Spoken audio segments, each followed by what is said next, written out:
नमस्कार प्रिय विद्यार्थियों। हम नैषधीय चरितम महाकाव्य का अध्ययन कर रहे हैं। इसी क्रम को आगे बढ़ाते हुए आज हम 70वें श्लोक से अध्ययन प्रारंभ करेंगे।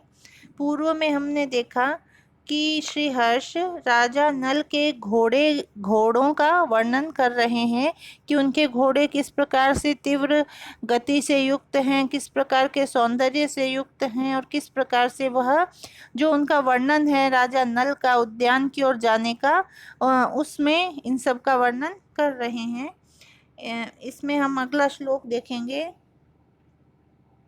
हरेर यद क्रामी पदेक केन खम पदैश्चतुर्भि क्रमणेऽपि तस्य नः त्रपा हरिणामिति नम्रिताननैर्न्यवर्ति तैरर्धनभः कृतक्रमैः। यहाँ कह रहे हैं श्री हर्ष की यत खम, यत यानी जिस, खम यानी आकाश को, जिस आकाश को हरे एक केन पदा अक्रामी, हरि ने विष्णु ने एक पैर से ही अक्रामी लांघा था, उस आकाश को, तस्य यानी उस आकाश को, चतुर्भी पदई क्रमणे अपि, उस आकाश को 4 पैरों से लांघने में भी, नह यानी हम, हरिनाम हम घोड़ों के लिए, त्रपाइति लज्जा की बात है कि जिस आकाश को विष्णु के एक पैर ने लांघा था, एक केन पदा अक्रामी, उस आकाश को चतुर्भी पदई 4 पैरों से लांघने में भी, नह हरिनाम हम घोड़ों के लिए, त्रपाइति लज्जा की बात है। मानो ऐसा सोचकर, इति ऐसा सोचकर, नम्रिता ननई नीचे झुके हुए मुख वाले, मुंह नीचा किए हुए वे घोड़े, अर्ध नभः कृत क्रमई न्यवर्ती, आकाश में पैर को आधा उठाए हुए ही, अर्ध नभः कृत क्रमई आकाश में आधा पैर उठाए हुए ही, न्यवर्ती निवृत्त हो गए। अर्थात नल की सेना के घोड़े या नल के घोड़ों ने जो कलाबाजी के लिए आगे के दोनों पैर आकाश में उठा लिए, कुछ देर तक वो स्थिर रहे।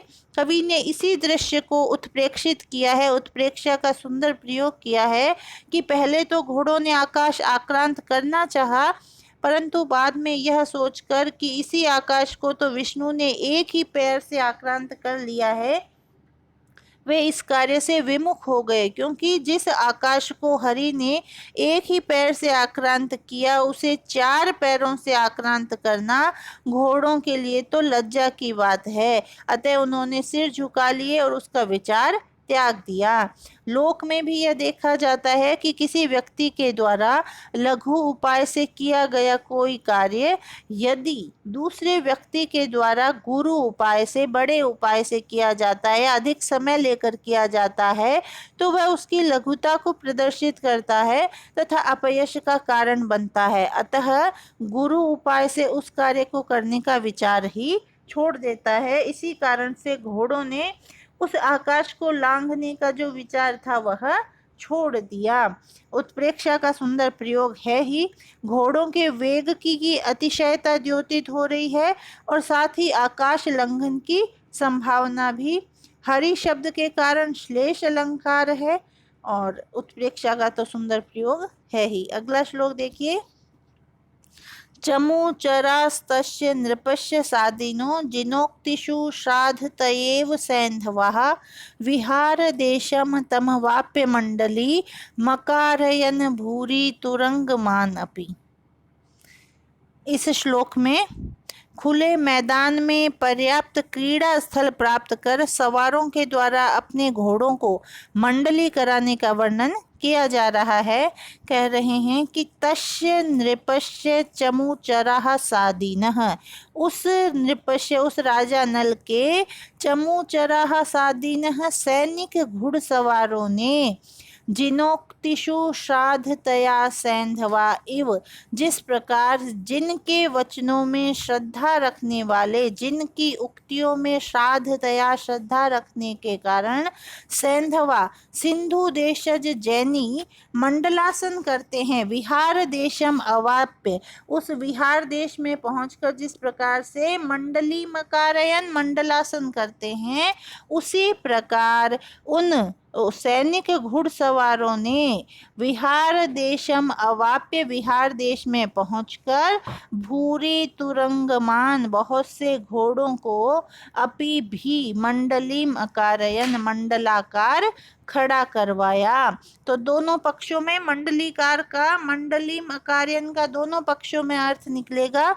कि जो सिंधु देश के उत्पन्न जैनी है, वह विहार में पहुंचकर उनकी उक्तियों में, जिनकी उक्तियों में श्रद्धा के कारण मंडलासन लगाते हैं, उसी प्रकार से उस राजा नल के सैनिक घुड़सवारों ने उस नल के प्रति श्रद्धा के कारण वहां पहुंचकर विहार देशम अवाप्य, विहार देश में पहुंचकर भूरी तुरंगमान अपि, बहुत से घोड़ों को भी मंडलीम अकारयन, मंडलाकार खड़ा करवाया। तो दोनों पक्षों में ये अर्थ लग जाएगा। इसमें सैंधवा तथा विहार देशम में श्लेष अलंकार है। इव का प्रयोग संभावना के अर्थ में हुआ है, अतः उत्प्रेक्षा अलंकार है।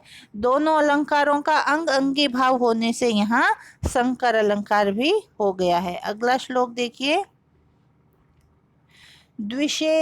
द्विषद्भिरेवास्य विलंघिता दिशो यशोभिरेवाब्धिरकारि गोष्पदम् इतीव धारामवधीर्य मंडली क्रिया श्रिया मंडी तुरंगमयी स्थली।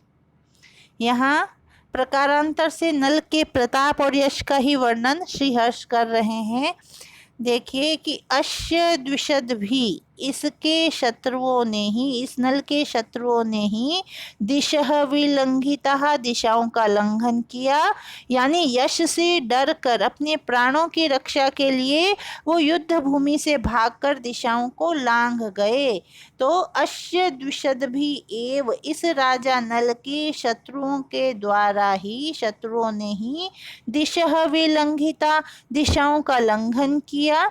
यशोभि अब्धि गोष्पदम अकारी, और इसके यश ने ही समुद्र को, अब्धि समुद्र को, गोष्पदम अकारी गोखुर के बराबर बना दिया, गड्ढे के बराबर बना दिया। इतीव धाराम अवधीर्य तुरंगमयी मंडली क्रिया श्रिया स्थली अमंडी, ऐसा सोचकर ही धाराम अवधीर्य, धारा को छोड़कर तुरंगमयी घोड़ों ने मंडली क्रिया श्रिया स्थली अमंडी, मंडली क्रिया की शोभा से स्थली, अकृत्रिम भूमि को अमंडी सुशोभित किया, विभूषित किया। तो जो बहुत प्रकार की धाराएं होती है, आस्कंदित, धौरितक, रेचित, वल्गित, प्लुत आदि 5 धाराओं का अनादर करके मंडलाकार जो घोड़े घूमे, उसी का यहाँ उत्प्रेक्षा है। यहाँ पर भी सुंदर कवि उत्प्रेक्षा कर रहा है कि मानो उन धाराओं को छोड़कर घोड़ों ने मंडली क्रिया की शोभा से उस अकृत्रिम भूमि को, उस स्थली को अमंडी सुशोभित किया। यहाँ पर भी वही है, उत्प्रेक्षा का सुंदर प्रयोग है। नल के घोड़ों का अतिशय वेग वाला होना व्यंजित हो रहा है, नल के शत्रुओं का दिग दिगांत में भाग जाना और यश का समुद्र पार तक फैलना सूचित हो रहा है, और शत्रुओं के द्वारा दिशाओं को पार कर जाना तथा यश के द्वारा समुद्र को गोष्पद बना देने में अतिशयोक्ति अलंकार का सुंदर प्रयोग हुआ है। अगला श्लोक देखिए।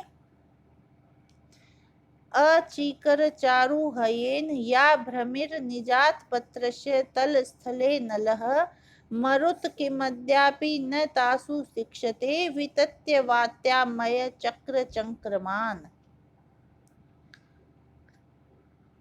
यहाँ पर भी नल भी अपने घोड़े को वात्या चक्र के समान गोलाई में चक्कर कटवाने लगते हैं। उसी का वर्णन इस श्लोक में किया जा रहा है कि नलः, राजा नल, निजात पत्रस्य तल स्थले, अपने छत्र के नीचे हयेन घोड़े से चारु या भ्रमी अचिकरत, जो सुंदर गोल चक्कर लगवाए, तासु, उनके विषय में, मरुत अद्यापि, हवा आज भी, वात्यामय चक्र चंक्रमान वितत्य किम न शिक्षते, आज भी जो हवा है, वायु है, वात्यामय चक्र चंक्रमान, वात्या चक्र के भ्रमण को ही वितत्य विस्तृत करके, किम न शिक्षते, क्या नहीं सीख रहा है, अर्थात अवश्य सीख रहा है। तो उस विहार स्थल में पहुंचकर नल अपने घोड़े को गोलाई में चक्कर कटवाने लगा। उसकी सुंदरता पर आकृष्ट होकर इतने दिन बाद वायु आज भी मानो अपने वात्या चक्र का विस्तार करके उसको सीखने का अभ्यास कर रहा है, फिर भी यथार्थतः उसे सीख नहीं सका। ग्रीष्म ऋतु में वायु गोलाकार में कभी कभी उड़ने लगता है, उसे ही हम वात्या चक्र या बवंडर कहते हैं। तो यहाँ पर भी इस श्लोक में सुंदर उत्प्रेक्षा है कि ग्रीष्म ऋतु में जो वात्या चक्र है, उसको घोड़े के मंडलाकार चक्कर को सीखने की यहाँ उत्प्रेक्षा संभावना की गई है। और इसमें यह व्यंजना भी है कि नल ने अपने घोड़े को ऐसे गोल चक्कर लगवाए जैसा कि वायु भी नहीं कर सकता। और किम न शिक्षते अर्थात शिक्षते एव, यहाँ अर्थापत्ति अलंकार का भी सुंदर प्रयोग हुआ है। अगला श्लोक देखेंगे। विवेश गत्वा स विलासकाननम, ततः क्षणात् क्षोणीपतिर्धृतिच्छया, प्रवालरागच्छुरितं शुशुप्सया, हरिर्घनच्छायामिवाम्भसां निधिम। यहाँ पर इसका ही वर्णन है कि राजा नल ने वन में किस प्रकार से प्रवेश किया, उसी का उनका और विष्णु से आपस में तुलना की गई है कि जिस प्रकार विष्णु प्रवेश करते हैं समुद्र में शयन के लिए, वैसे ही राजा नल ने भी उस जंगल में विश्राम की भावना से प्रवेश किया। तो देखिए कि ततः यानी उसके पश्चात, हरि ही सुषुप्सया, जिस प्रकार से हरि भगवान विष्णु सुषुप्सया सोने की इच्छा से, विलास का ननम सर्पों के स्थान भूत, प्रवाल राग छुरितम मूंगों के वर्ण से रंजित, घनच्छायम मेघ की समान कांति से युक्त, अम्भसाम निधिम इव, जिस प्रकार समुद्र में प्रवेश करते हैं, उसी प्रकार से सह क्षोणीपति वह राजा नल, धृतिच्छया दिल बहलाने की इच्छा से, गत्वा जा करके, प्रवाल राग छुरितम पल्लवों के वर्ण से अनुरंजित, घनच्छायम गाढ़ छाया से संपन्न, विलास का ननम क्रीड़ा वन में क्षणात विवेश थोड़े ही समय में प्रवेश किया। यानी यहाँ विष्णु और नल की आपसी जो समान जो ये विशेषण है उनके द्वारा बताया गया है कि जिस प्रकार से विष्णु प्रवेश करते हैं, उसी प्रकार विष्णु समुद्र में शयन के लिए प्रवेश करते हैं, वैसे ही आराम के लिए राजा नल ने उस क्रीड़ा वन में प्रवेश किया। तो पूर्णोपमा अलंकार है और इसके अलावा जो श्लेष अलंकार का भी सुंदर इस श्लोक में प्रयोग हुआ है। अगला श्लोक देखेंगे। वनांत पर्यंतम उपेत्य सस्पृहं, क्रिमेण तस्मिन्नवतीर्ण दृक्पथे, न्यवर्ति दृष्टि प्रकरै पुरोकसा, मनुज व्रजद बंधु समाज बंधुभिः। तो देखिए, अनुव्रजद बंधु समाज बंधुभिः, अनुव्रजद पीछे जाते हुए, समाज बंधु भी समाज के बंधुओं के समान, पुरोकसाम नगर वासियों के, तो पीछे जाते हुए बंधु समूह के समान, नगर वासियों के दृष्टि प्रकरई यानी नेत्र समूहों के द्वारा वनांत पर्यंतम वन की सीमा तक सस्पृहम स्पृहा के साथ उपेत्य पहुंचकर क्रमशः तस्मिन् अवतीर्ण दृक्पथे न्यवर्ति उस नल के अवतीर्ण दृक्पथे दृष्टि पथ से ओझल हो जाने पर न्यवर्ति लौट आए। तो पीछे जाते हुए बंधु समूह के समान पूर्वोक साम नगर वासियों के दृष्टि प्रकरई नेत्र समूह वनांत पर्यंतम सस्पृहम उपेत्य वन तक स्पृहा सहित जाकर के क्रमेण तस्मिन अवतीर्ण दृक्पथे उस नल के दृष्टि से ओझल हो जाने पर न्यवर्ति लौट आए। तो यहाँ कवि यह कह रहा है कि जैसे कोई इष्ट जन कहीं जाने लगता है तब उसके बंधु समूह वन तक पहुंचाने के लिए उसके साथ जाते हैं और उस इष्ट बांधव की दृष्टि से ओझल हो जाने पर वे लौट आते हैं। उसी प्रकार नगर वासियों के नेत्र समूह भी नल को देखने के लिए स्पृहा पूर्वक वन के समीप तक गए और नल के दृष्टि से बाहर हो जाने पर लौट आए। अर्थात जब तक नल वन के पास नहीं पहुंचे थे तब तक नागरिक उसे नल को देखते रहे, किंतु जब वो दृष्टि से बाहर हो गए तब नागरिक विवश होकर उधर देखना छोड़कर लौट आए। यहाँ पर नल के प्रति जो उनके नागरिकों का प्रेम है वह इस श्लोक में अभिव्यंजित हो रहा है। बंधु शब्द का दो बार प्रयोग हुआ है, यमक अलंकार हो गया है और उपमा अलंकार का भी सुंदर प्रयोग है। इसके आगे के श्लोकों का अध्ययन हम अगले वीडियो में करेंगे। धन्यवाद।